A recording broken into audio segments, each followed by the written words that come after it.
Another great week of football, everyone, from Thanksgiving all the way to both primetime games, Sunday night and Monday night to close it all out. Welcome to another episode of the Purple Huddle podcast. And did I mention that two of those games went into overtime? A lot of overtime this season. Derp, how was your Thanksgiving? It was cool, man. Got to have some of my aunt's deviled eggs. She makes the best ones in the world. Okay. Uh, Got to watch my Cowboys win. Got to eat until I went into a coma. What more can you ask for? I was at Rashad's house, and yeah, he was a little fired up there at the end, when y'all took the W there against my dad's Giants. But yeah, Kevin, how was your Thanksgiving? You know me, but it's a fat man holiday, booze, football, and more booze and more football. That's what's up. I unfortunately had to work, so I couldn't drink that much. There's no off days for news, even if it's a holiday. So yeah. Mm-hmm. All right. Well, the guys, they have four games they're going to talk about in detail. Here's what else happened in week 12. Buffalo handed it to Detroit. Another Thanksgiving loss there for the Lions. Patriots fell just short of a win in Minnesota on Thursday night. Another Thanksgiving Day game. Browns, they stopped a 2-game win streak for the Bucks. Miami, they were all over the Texans. Jets, they're flying high again after crushing the Bears. Washington, they beat Atlanta. Panthers, they beat the hell out of the Broncos. Raiders beat the Seahawks. Chiefs, they won again. This time they beat the Rams. 49ers, they blanked the Saints. And Eagles, they won another primetime game over the Packers. And last night, Monday night, we had the Steelers over the Colts. Another late game collapse for the Ravens against the Jaguars down in Duval. 9-point fourth quarter lead gone down the drain. Kevin, what's the deal? They're not finishing drives. It's as simple as that. You have 5 trips to the end zone. Okay, in the first 2 quarters, you walk away with 3 field goals and a stoppage. Yep. The last couple of minutes of that game shouldn't have mattered. If they would have finished the drives at the beginning of the game, then there's field goals would have been touchdowns and it would never have mattered, but they're not finishing. True. And then when they do decide to finish, it's already too late. They're either behind the 8 ball and playing to catch up, or it's to the point where they're not going to be able to do it. They're not going to be able to catch up. I blame it on play calling part of it yet, because they're definitely not getting the plays in quick enough. Oh, and for sure. when Mars up it up to that line with only 3, 4, 5 seconds left on the play clock, yeah, that's a problem. That's definitely a problem. But it's also execution. When you have people just outright drop the football, there's no QB. There's really no wide receiver one on this team. With Bateman being, it's almost like when Bateman went down, we lost everything we had. Yeah. As far as the wide receiver, so they crowd they put 8 in the box. They crowd the middle of the field with the tight ends, and it's like we just can't. There's nothing we can do about it. And then you've got Ronnie Stanley, who I think they just need to give an injury payout to and say goodbye. Because yeah, he's great when he's on the field, but it's been a year and a half. True. The best ability is dependability, and right now he ain't got that. It was just all around, and you want to blame the defense, but you can't, because the defense is doing their job. They're trying to, but when offense has 2-minute drive, 4-minute drive, minute 97-second drive, and they're walking away with nothing or punts, defense is eventually going to get tired. And then when they did dominate possession, they didn't walk away with anything. They either walked away with a field goal, or they got stopped at the line, or they went for a 4th and 1 and didn't get it. It makes no sense. I don't know what's going on, but I think it's got to boil down to both players and coaching. Mm-hmm. And I think if Harbaugh doesn't do something soon, then Bisciotti needs to step in and say, "Look, now it's time to get serious." If this was, and Harbaugh, even in his press conference today, said, we just weren't getting a rhythm. This is week 12, my dude. Mhm. That's an understandable excuse when this week 2 or week 3. This is week 12. That's not an excuse. If that's the case, that is lazy. That is piss poor coaching, and lazy practices. And you mentioned real quick the fact of the getting out of the huddle on time. It's funny they said they mentioned that to Harbaugh out of the I guess the halftime interview with him on the Mhm. sideline or whatever, and said, it's on us. We were just having problems. That's the same exact thoughts that went through my mind. It's week 12, and you mean to tell me? But it's been a problem all year of us getting out of huddle. And That's you what I'm mean to saying. tell me after all this time, y'all can't get out the damn huddle?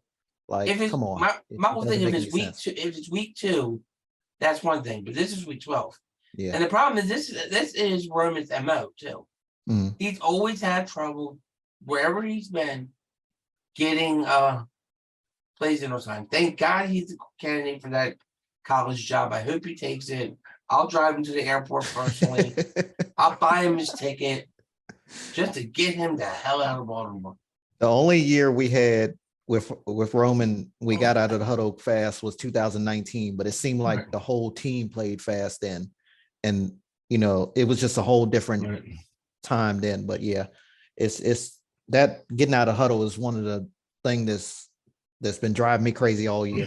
So Because it doesn't give Lamar any time to exactly. to He can't even assess the read the damn defense. defense. Yeah. Yeah, or and to audible because Mhm. he's got just enough time to get the ball snapped, or it's or all of a sudden we're getting delay game. Yep.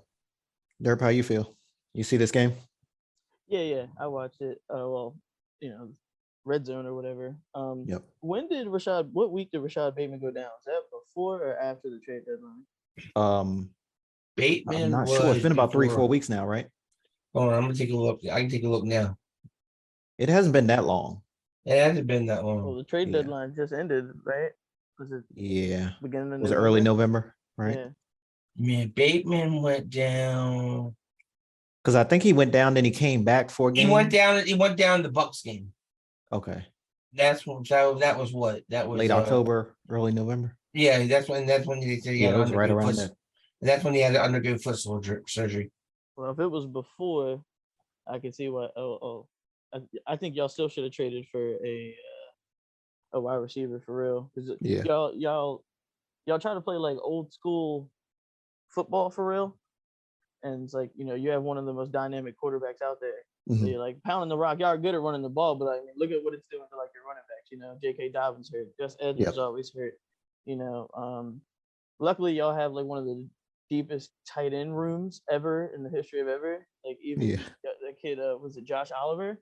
4 Yep. for 76 and a tutty. Like y'all always seem to have good tight ends. J.K. Dobbins should be back after this week, right? That's what they're saying. They're hoping. They're hoping. I thought it was soon, but you never know. Yeah. Yeah, I think that y'all once again the injury bug bit y'all, and Bateman going down is not. Y'all really couldn't afford that. I still think that y'all can turn it around because you have Lamar, and maybe y'all can start to get healthy at the right time. I feel like the Jags just played like a really good game. Yeah. Trevor Lawrence, 29 for 37, 321, 3 touchdowns, no picks. Me and you were talking about y'all's DBs the other day, Brandon. Just getting burnt. it sucks, but I mean they are. And Yep. like I was saying, I like Marcus Peters, and I feel like Marlon Humphrey is good too. It's just Mhm. they're in a slump right now. Yeah. I feel like corner is one of those positions where it's like you got to be like 90% swagger. Mhm. If you don't really believe in yourself playing corner, then you're easy to take advantage of. The Jags seem deeper, like than we initially thought that they were. They have a lot of people that are stepping up right now. Even the rookie safety Andrew Wingard, he said in the press after the game he would die for Doug Peterson. Mm. So they've got a little bit of a culture growing there. Yeah, I think this was just another ball dropped by the Ravens, and the Jags just took opportunity. And it was one of those days where Trevor Lawrence was good. Next week he could come out and throw 4 picks. We never know with him. Yep. But and plus the Ravens have always struggled against the Jaguars in their history. True. They have a historical losing record against them. Yep. One of 6 teams they have a winning record. Jacksonville does is against us. Mhm. Crazy. Ouch. Ain't that Yeah. something? Ain't that something? Well, look at what years when we went to London, they beat us 41-7. I mean, Yeah, the last time we played them. yeah, Mhm. it was in London, they beat us 41-7. I mean, it was And we had I similar was still records. working in sports radio at that time. Yeah. Hmm. I remember Unreal. doing that game. And I'm like, this is a I remember having to do that game for what you call it for for Yeah. CBM, I think, right? CBM, yeah. Yeah. All right. Well, on to some brighter news for at least one of us. The Cowboys, they are 5-1 at AT&T this year after a Thanksgiving Day win against the Giants. It was the first win in 4 tries on Thanksgiving for the boys. What was the difference this year, Dirk? I feel like the difference this year was that usually the Cowboys, we have we'll have a top 5 defense, but our offense will be ranked 28th. Or we'll have the number 1 offense in the league, but we're 32nd against the run, Yeah. And I feel like this year, this team is like we have a top 5 to 10 offense. And I think, in my opinion, we have the best defense in the league. So it's like when one is struggling, the other can pick up, or if it's hitting on all cylinders, we look really good. Dak really needs to stop it with these interceptions. I think he's thrown 2 in back-to-back games. Yep. One really wasn't his fault when he tried to throw it to Michael Gallup because Michael Gallup thought it was a free play, so he didn't go for the ball. He just was like, "Oh, whatever, it don't matter." Turns out it was picked off. The other one is like, I keep saying it. CeeDee Lamb, like he's looking like a number 1 wide receiver in this league, but very often he gets alligator arms, or he'll tap the ball up into the air real quick, and then somebody will pick it off. Yeah. Or if it's coming like against the Packers, CeeDee was running a post, the safety came down, all CeeDee had to do was get in the way, but he just like basically let the safety have it. So yeah. Penalties, we got to stop. We had 13 for 86 in this game. It was like every other play we were getting a flag. It was ridiculous. To all the people who were saying we need to just have Tony Pollard, Zeke showed that we need both of them. Probably one of the best 1-2 punches in the league. He looked great, had like 92 yards in the game, I think a touchdown. This tight end group for us is looking very, very deep. We got Ferguson, we got Schultz, we got Hendershot. They're all, each one of them is stepping up every week. Schultz had 2 touchdowns in this game. I think Michael Parsons is looking like defensive player of the year after winning defensive rookie of the year last year. He's just seemingly unstoppable. It seems like he has more games where he gets 2 sacks than when he has games with no sacks. I think we came out there with a game plan. I've been telling people this, for forever. If you keep Saquon Barkley in check, you will beat the Giants. He had 11 attempts, 39 yards, 1 touchdown, but only a 3.5 average. So you shut him down, you make Danny Dimes try to win the game, and you got him. Yeah. Jones. With that being said, Daniel Jones did play solid, 21 for 35, 228, 1 touchdown, no picks. But I think, like I said, 1 touchdown isn't going to beat us. We had 3 sacks. They had none in this game. We had almost 10 more minutes of time of possession. We kept them to 3 out of 11 attempts on 3rd down. I think we just played a well-rounded game. We just need to clean up a couple things, and we'll keep on rolling. What more can you say? I mean, really, Dallas just flat out outplayed the Giants. Like you said, Daniel Jones 121 for 35 for 228. I'm just glad that Pollard is getting touches. We all Yeah. Yes. I wish we had to notice this 3 years ago. Yeah, I mean, he had 2 more touches. I mean, Ezekiel had a little bit more yards, but he's finally getting touches. And like you said, Michael Gallup.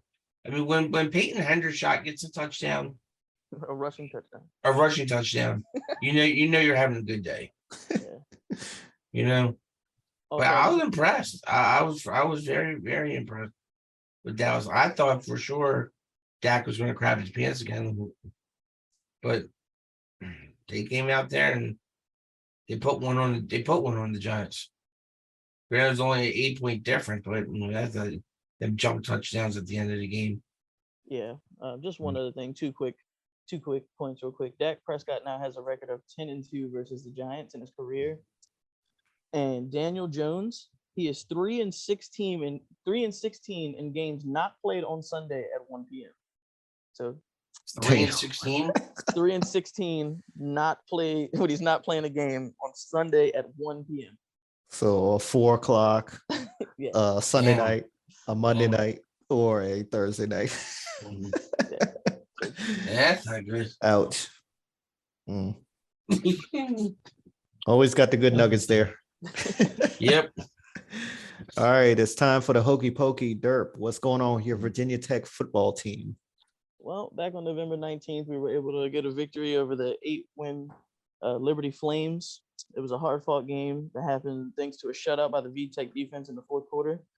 There will be no game to report on right now as the game against the Virginia Cavaliers Oh yeah. has been canceled due to tragic events that occurred involving 3 of their players. They were always supportive when tragedy struck Blacksburg, so my thoughts and prayers go out to them and their families.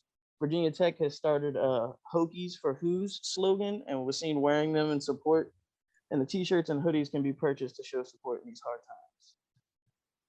Good news and such a somber story there. Rematch of an AFC. Go ahead, Kevin. No, just a sad thing. Yeah, definitely. And then they got hit with that Walmart shooting as well Mm-hmm. after that. So Virginia's just going through a lot right now, the whole Commonwealth. Thoughts and prayers with them.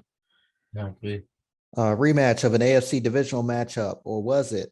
Because the Bengals beat the Titans again in Nashville. Yeah, I mean, at this point, is it really anything a rematch with them? I mean, it seems like Joe Burrow has pretty much got Tennessee's number. They shut down Derrick Henry, 17 rushes for 38 yards. And Tannehill, he won 22 for 34 for 291. But this showed that when they can't get Henry going, Tannehill can't put this team on his shoulders. He can't do it because he had all the opportunity to do it, and he didn't score not a single passing touchdown, not one. You scored 16 points and not a single passing touchdown. I mean, that sounds like the Ravens when we used to score when we used to score like 21 field goals. We 20 points on field goals. Yep. And then Burrow, he goes out there 22 for 37, 270. He gets 1, and he goes 7.3. But what I was surprised about is T. Higgins going off. Mhm. 7 receptions, 114 yards. He's been pretty much in the back all season, and he comes off. And then Hayden Hurst, that piece of monkey. Couldn't play for us, but you get 6 receptions for 57 yards when he goes to Cincinnati. But all around it was just a good game. Now the only thing that keeps us in Cincinnati from taking first place from the Ravens, that we beat them head to head. Yeah. I think they're a legit team. It's no more the Cincinnati Bungles. Oh, for sure. I mean, that was They're just established. Yeah, Right they've around that established. Super Bowl. Them going to the Super Bowl, that'll do it. Mhm. I mean, when you got 21 first downs to your opponent's 15, and you control the time of possession by almost 4 minutes. With no Joe Mixon. Exactly. Yeah, I forgot about With that. Samaj P. Ryan. Right, with some Yes. P. Ryan. I forgot about that. Yeah. With some P. Ryan instead of Joe Mixon. Yeah. What do you got, Derp? Yeah, it just seems like the Bengals are getting good. They're getting hot at the right moment, and Jamar Chase is coming back next week. So it's like Yeah. you got Joe Yeah, Burrow, don't he's remind up, me. and Jamar Chase is coming back. T. Higgins is nice. He's always been nice, but he's just buried in that depth chart because they have so many offensive weapons. Right, that's what I said. He finally got the show spotlight. Yeah, Joe Burrow. I think every week he's one of the best quarterbacks as of like right now, that he just takes what the defense gives him. take a shot here, shot here, shot here, and then all of a sudden, boom, he's throwing, deep for T. Higgins or whoever it is. They had a good running game, like I said, without Joe Mixon. Samaje Perine stepped right in. I had in my notes that Hayden Hurst was a good ad, so I'm glad you touched on that. Yeah, they're just looking good right now. I think I understand the Titans are 7-4, and they're winning or whatever, but I know they are all just waiting for them to drop like one game or something. The first time Tannehill plays bad, they're gonna be like, all right, let's get Malik Willis in here. Yeah. Let's see what's going on. Because dude, I don't understand that Malik Willis is raw, but he's got some talent. Like, For sure. He's got Oh, yeah, he's definitely got talent. Yeah, like I just think they just need more talent all around. Like I like Bobby Trees, but like he's not the old Bobby Trees. He's getting up there. Traylon Burks is showing signs. It's wild that his first NFL touchdown is a fumble recovery, Yeah. but he's showing signs. The Titans, they have a good like no name defense beside like Kevin Byard.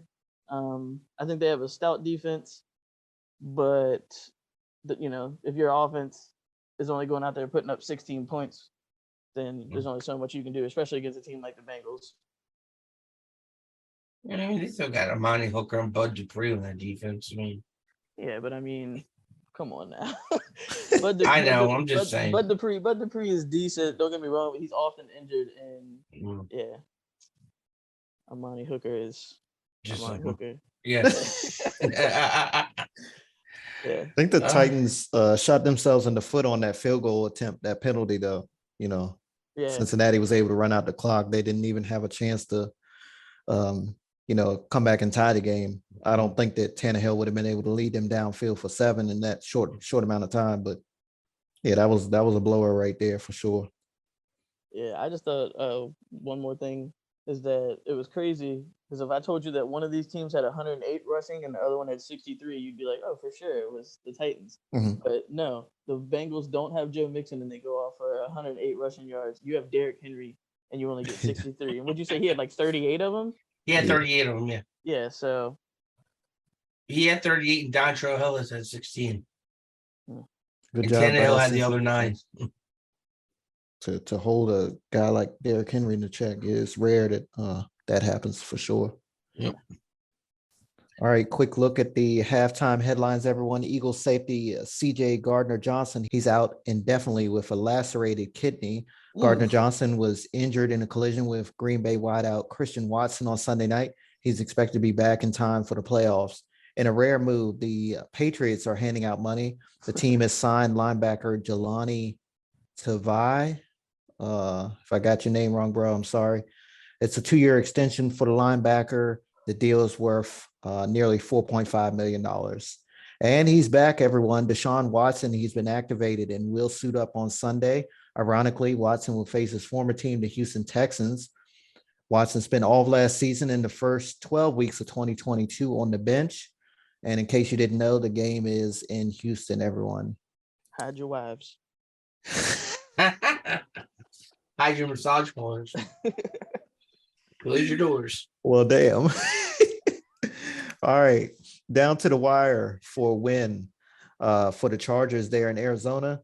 The return of Kyler wasn't enough to power the Cardinals over the boys from LA.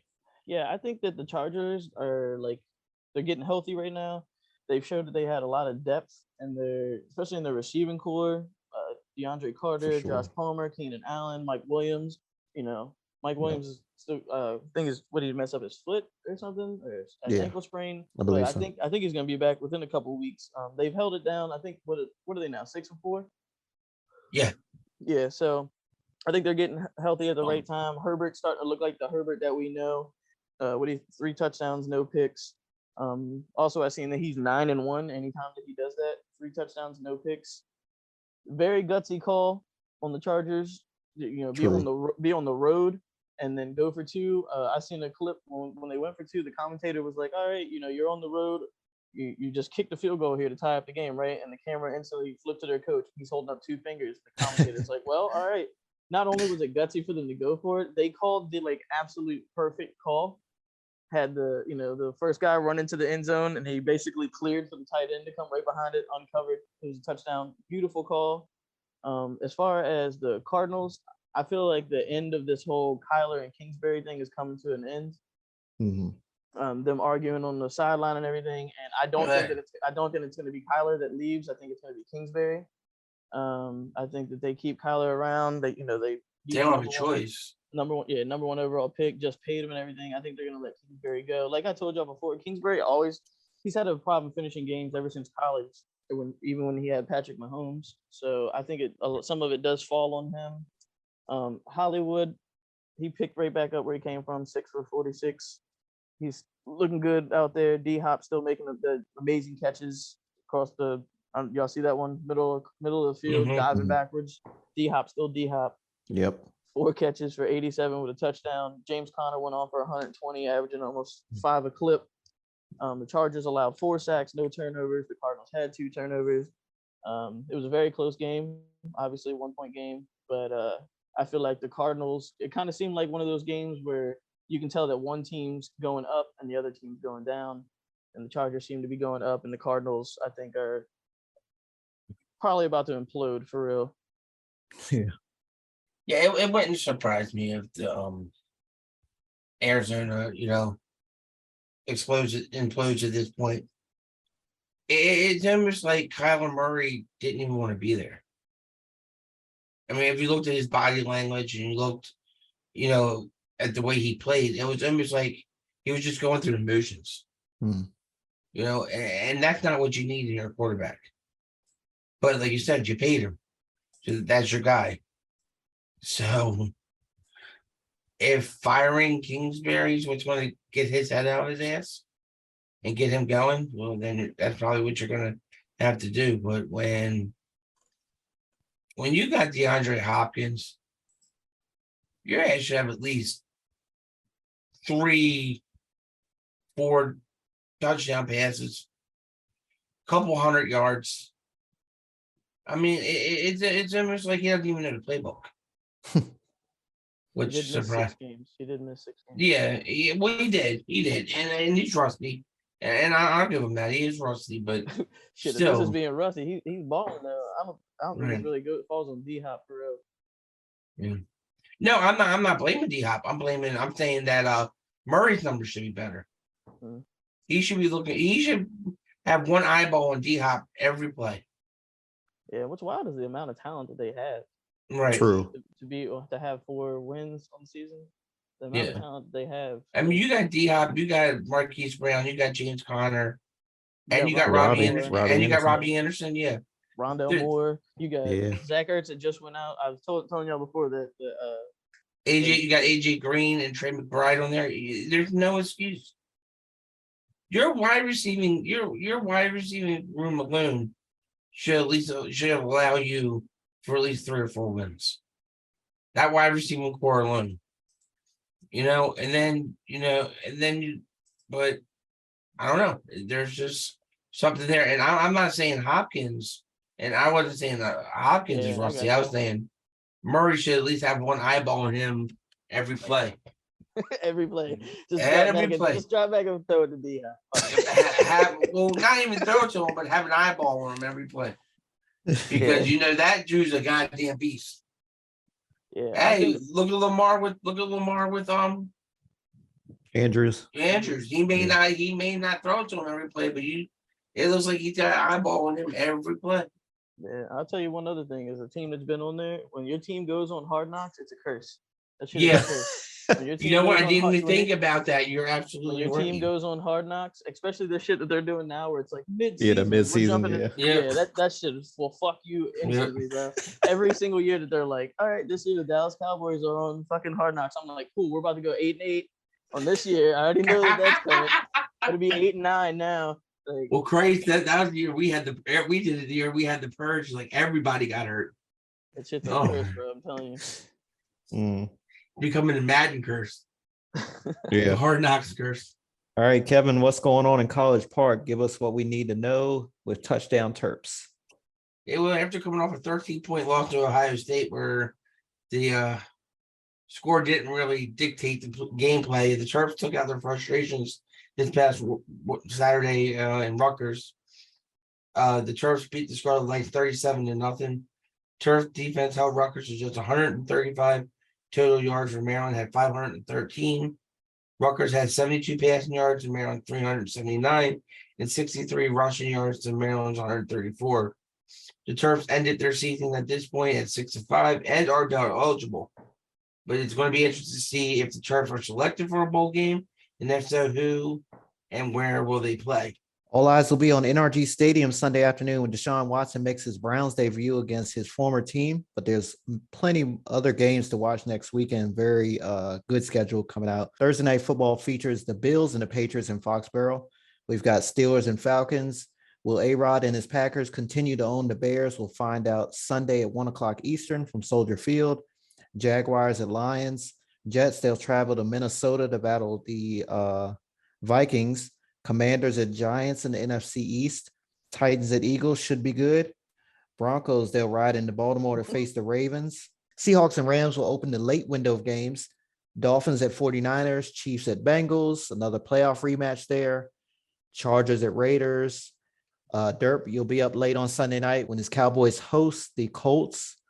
And it all ends on Monday night with the Bucks hosting the Saints. Kevin, what's your bold prediction and the games that will be glued to your television?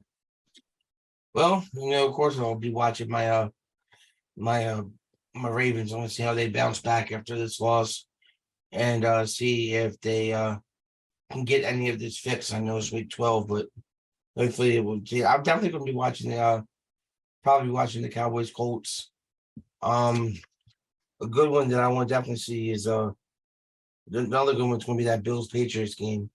Any type of divisional game is one that's for the taking. And my bold prediction is the Commanders beat the Giants 27-10 in New York or New Jersey. 27-10? 27-10. The Commanders beat the Giants. Okay. Gotcha. Oh, yeah. I think one game I'm looking forward to probably be that Dolphins at 49ers.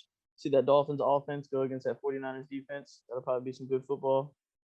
Chiefs at Bengals. That playoff game last year was crazy. So Bengals are get Jamar's back. So that should be a good game. I might check out that Cowboys versus Colts. I'm not sure. Yeah, and my bold prediction, my birthday is Thursday, so I'm gonna go that the Bills put up 50 on my birthday on the Patriots. Oh, nice. On Bill Belichick defense. Bill Belichick defense. Nice. The sack heavy defense there in New England. Yeah. Very sack heavy. Okay. That got me intrigued now. Yeah. See if that's what happened. And if it is, we ain't going to hear the end of it if it happens. Yeah. Hey, because I wasn't letting you all hear the end of it. Mine, the two I did happen. Yeah, I think that Miami 49ers game is definitely intriguing. You got probably the best number one ranked defense in the NFL coming off a shutout against two of them.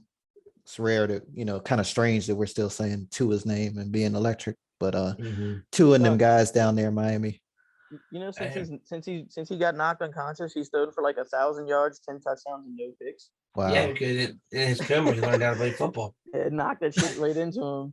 It was like that Matrix stuff. They shot the thing in his neck. He's like, I know kung fu. Man?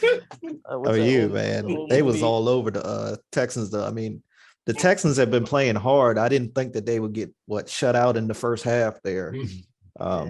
That game was a little bit surprising to me this past weekend, but yeah, we'll see how they fare on the road against that number one ranked defense, I believe, the 49ers there at Levi Stadium on Sunday afternoon. So I need to check the back into his head, see if there's a chip in there. They might have put something in there. All right, that'll do it for this episode of the Purple Huddle podcast. We'll be back next week as playoff implications start to form. Enjoy week 13, everyone.